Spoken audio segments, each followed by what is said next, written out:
YouTube channel एक simple सा question जिसके ऊपर हजारों वीडियोस है, लेकिन स्टिल कोई भी यूजफुल नहीं है क्योंकि सारी इन्फॉर्मेशन टुकड़ों में बटी पड़ी है। और इससे भी बड़ी प्रॉब्लम है कि इन्फॉर्मेशन आउटडेटेड है। 2025 आने वाला है और YouTube पूरा चेंज हो चुका है। इसकी ऑडियंस से लेके कंटेंट क्रिएशन का प्रोसेस और इवन स्टैंडर्ड दोनों ही पहले से काफी ज्यादा कॉम्प्लेक्स भी हो गया और काफी ज्यादा आसान भी। लेकिन ये आपके लिए कॉम्प्लेक्स होगा या आसान, ये टोटली इस बात पे डिपेंड करता है कि आप कितनी नॉलेज के साथ स्टार्ट करते हो। और अगर आप वही 15-15 मिनट की वीडियो देख के सोच रहे हो कि आपका काम बन जाएगा, तो let me give you a reality check, ऐसा नहीं होने वाला है। इसलिए इस वीडियो में मैं आपको एक beginner to advance level step to step guide देने वाला हूँ कि कैसे एक यूट्यूब चैनल स्टार्ट करना चाहिए 2025 में और कैसे आप एक यूट्यूबर बन सकते हैं। अगर आपने यूट्यूब पे वीडियो देखने के सिवाय आज तक कोई और काम नहीं भी किया है, तो भी इस वीडियो के बाद आपके पास वो नॉलेज होगी जो कि बाकी क्रिएटर्स को गेन करने में 3 से 5 साल लग जाते हैं। और मेरी इस बात पे क्यों विश्वास करना चाहिए, क्योंकि मैं खुद एक क्रिएटर हूँ जिसने 17 की एज में यूट्यूब स्टार्ट किया था और 5 से 8 अलग निशेस में काम कर चुका हूँ। और राइट नाउ आप जिस चैनल पे ये वीडियो देख रहे हैं, इस चैनल पे मैंने सिर्फ 1 साल के अंदर ही 50 से कम वीडियोस में 3,50,000 सब्सक्राइबर से ज्यादा गेन कर लिए हैं और इसके सिवाय 30 लाख रुपए से ज्यादा अर्न भी कर लिए हैं। और ये सब मैं कर पाया क्योंकि मेरे पास एल्गोरिथम की नॉलेज के साथ साथ यूट्यूब बिजनेस की भी नॉलेज थी, जो कि आज मैं आप लोगों के साथ शेयर करने वाला हूँ। ये वीडियो किसी कोर्स से कम नहीं होने वाली है और हो सकता है इस वीडियो में मैं अपनी कुछ प्रीवियस वीडियोस को भी मर्ज करूं ताकि आपको सारी नॉलेज एक सीक्वेंस में मिले। अगर आप इस वीडियो को पूरा देखोगे तो आपको 2025 में एक सक्सेसफुल यूट्यूबर बनने से कोई नहीं रोक सकता, ये मेरा प्रॉमिस है। जो इन्फॉर्मेशन मैं शेयर करने वाला हूँ, लोग उसे अपने कोर्सेज में देते हैं या फिर चार्ज करते हैं इस चीज के लिए, और कई सारे तो बताते भी नहीं है क्योंकि इससे उनका बिजनेस ठप हो सकता है। लेकिन मुझे इस चीज से फर्क नहीं पड़ता। ये वीडियो 9 चैप्टर्स और 28 सब टॉपिक्स में डिवाइडेड है, तो आप खुद ही गेस कर लीजिए आपके सामने ज्ञान का कौन सा भंडार खुला हुआ है। तो बिना किसी देरी के शुरू करते हैं प्योर बेसिक से। YouTube को छोड़ के 18 ऐसे और सोशल मीडिया प्लेटफॉर्म्स है जो कि पे करते हैं, लेकिन हम YouTube पे ही क्यों काम करें और सिर्फ YouTube का ही इतना बोलबाला क्यों है? क्योंकि YouTube एक स्नोबॉल इफेक्ट की तरह काम करता है। बाकी सोशल मीडिया पे चीजें ट्रेंड के अकॉर्डिंग चलती है और फिर गायब हो जाती है। जो रील आपने 2022 में देखी थी, अगर उसे आप आज ढूंढने बैठोगे तो आपको वो मिलेगी ही नहीं, क्योंकि उस रील का ट्रेंड खत्म हो चुका है। इवन हो सकता है कि आपको वो क्रिएटर भी ना मिले क्योंकि अब वो क्रिएटर रेलिवेंट नहीं रहा। ट्रेंड चेंज हो गया, कंटेंट चेंज हो गया और लोगों ने क्रिएटर को छोड़ दिया और किसी और क्रिएटर को देखना शुरू कर दिया। एज अ रिजल्ट उस क्रिएटर का करियर शुरू होते ही खत्म हो गया। उसने जो भी पैसे कमाए होंगे वो तब तक ही कमाए होंगे जब तक उसकी रील्स चल रही थी, लेकिन उसके बंद होते ही उसने कुछ नहीं कमाया होगा। वहीं YouTube पे ऐसा बिल्कुल भी नहीं है। YouTube पे आप एक बार कोई वीडियो बना के डाल दो तो उसके पैसे आपको तब तक आते रहेंगे जब तक आप जिंदा है। आप खुद कभी नोटिस करना कि आपको YouTube चलाते हुए 2 साल 5 साल पुराना भी कंटेंट सजेस्ट हो जाता है। इवन कई बार तो 10 साल पुराना कंटेंट भी सजेस्ट हो जाता है। और जब तक कंटेंट सजेस्ट हो रहा है, यानी लोगों की फीड में आ रहा है, तब तक क्रिएटर पैसे कमा रहा है। इसको आप इस वे में भी ले सकते हैं कि बाकी सारे सोशल मीडिया प्लेटफॉर्म से एक कंटेंट की फीड है जहाँ चीजें आ रही है और जा रही है, लेकिन YouTube एक कंटेंट लाइब्रेरी है जहाँ पे चीजें स्टोर हो रही है। तो एक मेन रीजन YouTube को चूज करने का यही है कि यहाँ पे स्टेबिलिटी बहुत ज्यादा है। इस प्लेटफॉर्म को आप एक लाइफ टाइम करियर की तरह भी परस्यू कर सकते हो। इसके अलावा YouTube 2005 से चल रहा है और अभी तक 122 मिलियन लोग इसे रोज चलाते हैं और इस पे कंटेंट देखते हैं, यानी कि 12 करोड़ लोग रोज एक ही प्लेटफॉर्म चला रहे हैं। तो ऑब्वियसली कमिंग फ्यूचर में इसके बैन होने का तो कोई भी स्कोप नहीं है, क्योंकि ये खुद में एक पूरी इकोनॉमी भी चला रही है। अगर आज इंडिया में YouTube बंद हो जाता है तो पूरी 16,000 करोड़ की इकोनॉमी को इफेक्ट पड़ेगा और ऑब्वियसली सरकार खुद का इतना बड़ा लॉस तो नहीं करवाने वाली है। इसलिए टिकटॉक की तरह ये कोई रिस्की प्लेटफॉर्म नहीं है, बल्कि सबसे सिक्योर प्लेटफॉर्म है। तो अगर मैं आपको शॉर्ट में समझाऊं तो यहाँ पे पैसा लाइफ टाइम है, स्टेबिलिटी भी है और फ्यूचर सिक्योरिटी भी है और क्रिएटिव फ्रीडम तो भर भर के है। और ये इनफ है आपके लिए इस प्लेटफॉर्म को सीरियसली लेने के लिए, क्योंकि आजकल ये चारों चीजें तो किसी जॉब में भी नहीं मिलती। इसके सिवाय यूट्यूब से जो फेम मिलता है और जो पैसे मिलते हैं वो आपकी जिंदगी बदलने का पोटेंशियल रखते हैं। और इसका प्रूफ मुझे दिखाने की जरूरत नहीं है, आप लोग ये वीडियो देख रहे हो तो आपको ऑब्वियसली ये चीज पता होगी। रही बात अर्निंग की, तो मैं खुद एक छोटा क्रिएटर होकर भी इस साल 30 लाख रुपए से ज्यादा कमा चुका हूँ सिर्फ यूट्यूब से, और मेरी एज अभी सिर्फ 20 साल है। इंडिया में एक सॉफ्टवेयर इंजीनियर की एनुअल सैलरी 10 लाख रुपए होती है, यानी कि अगर एक तरह से देखा जाए तो मैंने एक सॉफ्टवेयर इंजीनियर से 3 गुना ज्यादा कमाया इस साल। और ये चीज बोल के मैं किसी इंजीनियर की डिसरिस्पेक्ट नहीं कर रहा, I really respect them, but मैं आपको एक करियर ऑप्शन दिखा रहा हूँ जो कि आपको ट्रेडिशनल एजुकेशन सिस्टम नहीं दिखाने वाला है। इवन आपके पेरेंट्स भी आपको ये चीजें नहीं बोलने वाले क्योंकि उनको खुद को भी नहीं पता। और रही बात बाकी यूट्यूबर्स की, तो ऑब्वियसली वो तो अपना कॉम्पिटिटर्स नहीं बढ़ाना चाहेंगे, तो क्यों ही बताएंगे।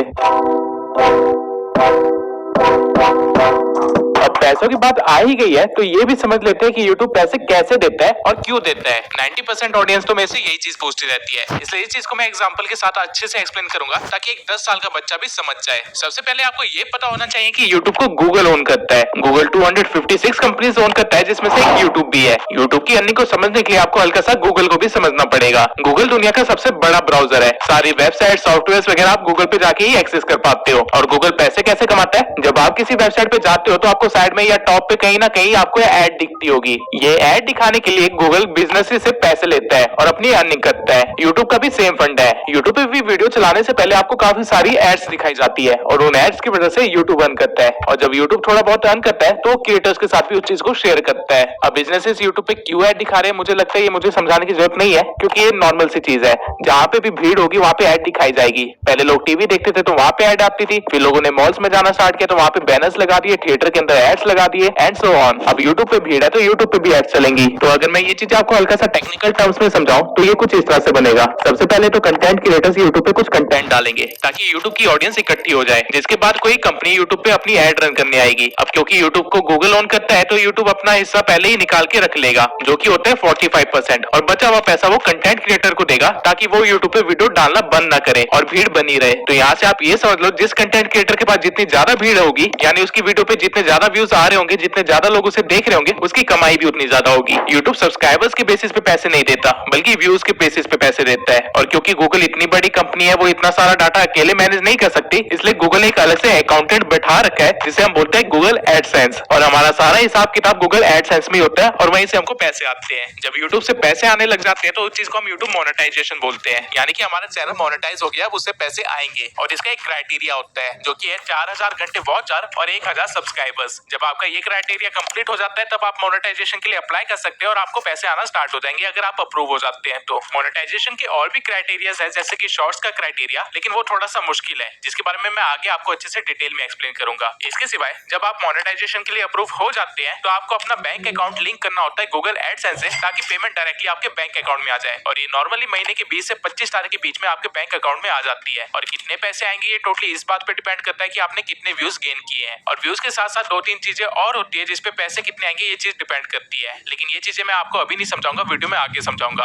अभी समझाऊंगा तो काफी ज्यादा कॉम्प्लेक्स हो जाएगा। अभी के लिए आप मोटा मोटा ये समझ लीजिए कि आप वीडियो डालेंगे, उस पर व्यूज आएंगे तो आपको पैसे मिलेंगे। ये इनकम सोर्स को एड रेवेन्यू बोलते हैं, जो कि डायरेक्टली लिंक्ड होता है यूट्यूब और गूगल से। लेकिन इसके सिवाय भी यूट्यूब पे और भी तरीके हैं पैसे कमाने के, और उनमें से एक तरीका है स्पॉन्सरशिप। अब स्पॉन्सरशिप क्या होती है उस चीज को भी अच्छे से एक्सप्लेन कर देता हूँ। मान लेते हैं आप लोग धोनी को देखते हो और उसे मानते भी हो, क्योंकि उस बंदे ने अपना नाम कमाया है। और कल को अगर धोनी बोले कि इस कंपनी का बैट बहुत अच्छा है और इससे काफी अच्छे तरीके से खेला जाता है, तो ऑब्वियसली आप लोग उस बैट को खरीदोगे, क्योंकि आप उसे अपना आइडल मानते हो, उसकी बातों पे आप विश्वास करते हो। यही चीजें कंपनीज को पता है, इसलिए वो कंपनी सेलिब्रिटी को ऐड देती है और ऐड करने के पैसे भी देती है। ठीक इसी वे में जब आप यूट्यूब पे अपना नाम कमा लोगे तो कंपनीज आपके पास भी आएंगी कि ये लो पैसे, हमारे प्रोडक्ट को यूज करके दिखाओ अपनी ऑडियंस को, ताकि हमारा भी प्रॉफिट हो। ये चीज को स्पॉन्सरशिप कहते हैं या फिर प्रमोशन कहते हैं। और कंटेंट क्रिएटर्स की मैक्सिमम अर्निंग यहीं से होती है। गूगल एडसेंस से मैं सिर्फ 8 लाख रुपए कमाए हैं इस साल, बाकी बचे हुए 22 लाख रुपए पूरे स्पॉन्सरशिप से आए हैं। तो कल को अगर आप कंटेंट क्रिएटर बन जाते हैं तो आपको स्पॉन्सरशिप करनी ही पड़ेगी, क्योंकि एड रेवेन्यू से आपका काम नहीं चलने वाला है। आप ग्रोथ कर ही नहीं पाएंगे अगर आप एड रेवेन्यू पे बैठे रहे तो। इसलिए जब भी आप किसी क्रिएटर को कुछ प्रमोट करते हुए देखते हैं तो समझ जाइए वो एक्चुअली में पैसे कमा रहा है, ताकि वो फ्यूचर में कंटेंट बनाता रह सके। लेकिन हाँ, ऑब्वियसली इसका मतलब ये नहीं है कि गलत चीजें प्रमोट करो, जैसा कि आजकल गैम्बलिंग एप्स को किया जा रहा है, लेकिन इसके बारे में भी हम आगे डिस्कस करेंगे। नाउ आई होप आप समझ गए होंगे कि YouTube क्यों बेटर ऑप्शन है और कैसे वो क्रिएटर्स को पे करता है। अब ये भी देख लेते हैं कि YouTube पे किस किस तरह की वीडियोस चलती है और कहाँ कहाँ चलती है।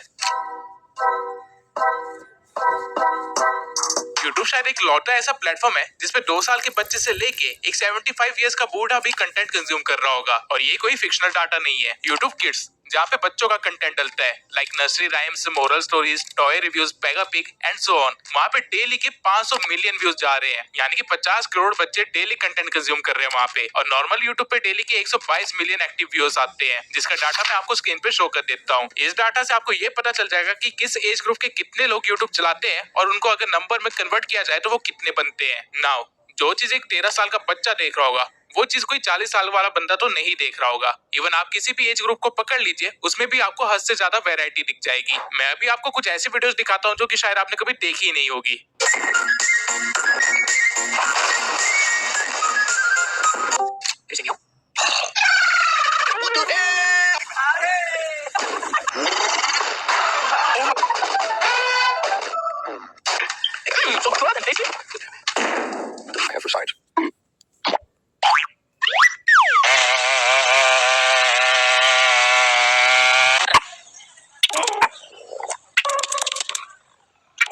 कैसी लगी ये वीडियोस? ये वीडियो जितनी अजीब है, आपको जान के हैरानी होगी कि इसको देखने वाले लोग भी हैं। और इन वीडियो से इन क्रिएटर्स ने लाखों में अर्न किया है। जो पॉइंट मैं यहाँ पे आपको एक्सप्लेन करने की कोशिश कर रहा हूँ वो ये है कि कुछ भी क्रिएट करो, लिटरली कुछ भी। टॉयलेट से पुतिन का फेस निकालते हुए दिखा दो, उसको भी देखने के लिए 8 मिलियन लोग बैठे हुए हैं। अब कंटेंट भी आप तरह तरह से बना सकते हो, या तो फेस दिखा के बना सकते हो, या बिना फेस दिखाए बना सकते हो, बोल के बना सकते हो, या बिना बोले भी बना सकते हो। कोई ना कोई उस चीज को देखने के लिए ऑलरेडी बैठा हुआ है। कंज्यूमर आपके पास पहले से ही है, आपको बस प्रोड्यूसर बनना है। अब यहाँ पे इतनी वैरायटी है तो अभी तक आप कंफ्यूज भी हो गए होंगे कि क्या बनाए और क्या करे, हम यूट्यूब पे अपना काम कैसे स्टार्ट करें और वायरल हो। अब ये पता करने से पहले आपको ये पता होना चाहिए कि आपका यूट्यूब से गोल क्या है। मैक्सिमम लोग यहीं पे गलती कर देते हैं, जिस वजह से वो गलत अप्रोच लेके 2-3 साल वेस्ट कर लेते हैं और फिर अकल आती है कि ये क्या कर दिया मैंने। अब आपके 2-3 साल वेस्ट ना हो इसलिए मैं पहले ही आपको सही अप्रोच पकड़ना सिखा देता हूँ।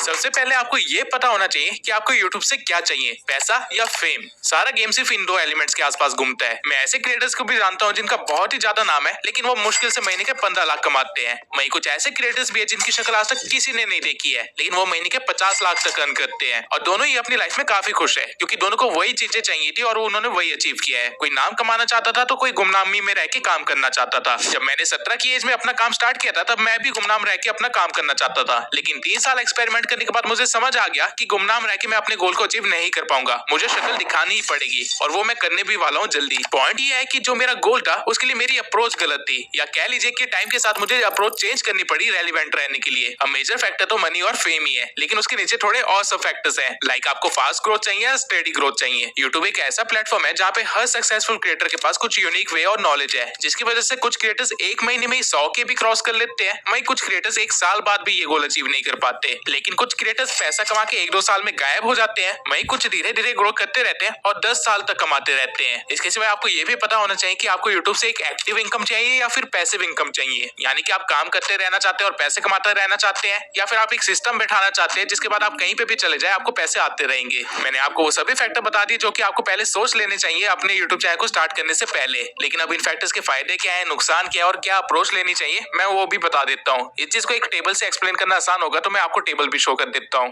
देखिए, अगर आपका गोल सिर्फ मनी है तो आपके लिए बेस्ट अप्रोच होगा कि एक फेसलेस यूट्यूब चैनल खोल लीजिए, जहाँ से आपको एक पैसिव इनकम आती रहेगी। यानी कि आपको ज्यादा काम भी नहीं करना पड़ेगा और स्टिल अच्छे खासे पैसे आप कमाते रहेंगे। इस अप्रोच का फायदा ये है कि आप फ्यूचर में अपना सारा काम ऑटोमेट कर सकते हैं या फिर आउटसोर्स कर सकते हैं। यानी कि आप एआई को काम पे लगा सकते हैं जो कि आपको रोज कंटेंट बना के देता रहेगा, या फिर आप एक टीम हायर कर सकते हैं जो कि आपके लिए काम करती रहेगी। आपको बस अपलोड करना है और पैसे छापने हैं। आपको कभी अपना फेस रिकॉर्ड करने की झंझट में नहीं पड़ना पड़ेगा, तो आपका काफी सारा टाइम बच जाएगा। जिस टाइम को आप अलग अलग चैनल्स खोलने के लिए इन्वेस्ट कर सकते हैं। फिर आप चाहे 10 चैनल खोलो या 50, कोई फर्क नहीं पड़ता, क्योंकि आपके पास टीम भी है और आपके पास पैसे भी है। फॉरेन कंट्रीज में लोग यही करते हैं और मंथली 30 से 50 हजार डॉलर अर्न करते हैं। मेरा चैनल भी अभी एक फेसलेस चैनल है, यानी कि लोगों ने मुझे अभी नहीं देखा है, तो अगर मैं चाहूँ तो किसी और से स्क्रिप्ट लिखवा लूं या किसी और से एडिटिंग करवा लूं, आप लोगों को पता ही नहीं चलेगा। लेकिन इस अप्रोच का एक नुकसान भी है, और वो ये है कि लोग मुझे नहीं जानते होंगे, तो मेरी पर्सनल ब्रांडिंग करना मुश्किल हो जाएगा। फॉर एग्जाम्पल, अगर आज ईमान गाजी अपना कोई कोर्स लॉन्च करता है तो लाखों लोग उसे खरीदने के लिए पहले से लाइन में लगे होंगे, क्योंकि उसकी खुद की एक पर्सनल ब्रांडिंग है। उसने खुद को लोगों के सामने दिखा रखा है, अपनी लाइफस्टाइल दिखा रखी है, अपने बारे में बता रखा, जिसकी वजह से लोग उस पर भरोसा करते हैं। वहीं अगर मैं सेम काम करूं तो मुश्किल है कि कोई 1000 लोग भी मेरा कोर्स लेंगे, क्योंकि किसी ने मुझे देखा ही नहीं है, किसी को भरोसा ही नहीं होगा कि मैं क्या करता हूँ, क्या अचीव कर रखा है मैंने। और खुद की मार्केटिंग मैं कर नहीं पाऊंगा क्योंकि मैंने अपनी शक्ल नहीं दिखा रखी है। इसके सिवाय इस अप्रोच से आपकी कोलैबोरेशन अपॉर्चुनिटीज में भी थोड़ी लिमिटेशन लग जाएगी। फॉर एग्जाम्पल, अगर आज मुझे कोई पॉडकास्ट पे बुलाए तो मैं नहीं जा सकता। ऑल्दो मेरी काफी सारी अचीवमेंट्स है, लेकिन मैं स्टिल उसके बारे में नहीं जाके बोल सकता। और क्योंकि पर्सनल ब्रांडिंग नहीं है तो ऑडियंस से लॉयल्टी और इंटरेक्शन भी कम रहेगा। जैसे कि यूट्यूब पे आने से पहले मैंने इंस्टा पे 30,000 फॉलोअर्स गेन कर रखे थे और 100 से भी ज्यादा लोगों को मेंटरशिप दे रखी थी। लेकिन जब मैं यूट्यूब पे आया तो मुझे टोटली जीरो से स्टार्ट करना पड़ा, क्योंकि मैंने इंस्टा पे भी अपना फेस नहीं दिखा रखा था। इसलिए अगर मैं वहाँ पे चैनल को प्रमोट भी करता तो उसका कोई फायदा नहीं था। मेरी जो ऑडियंस थी वो लॉयल नहीं थी, इसलिए वो डाइवर्ट नहीं होती यूट्यूब पे।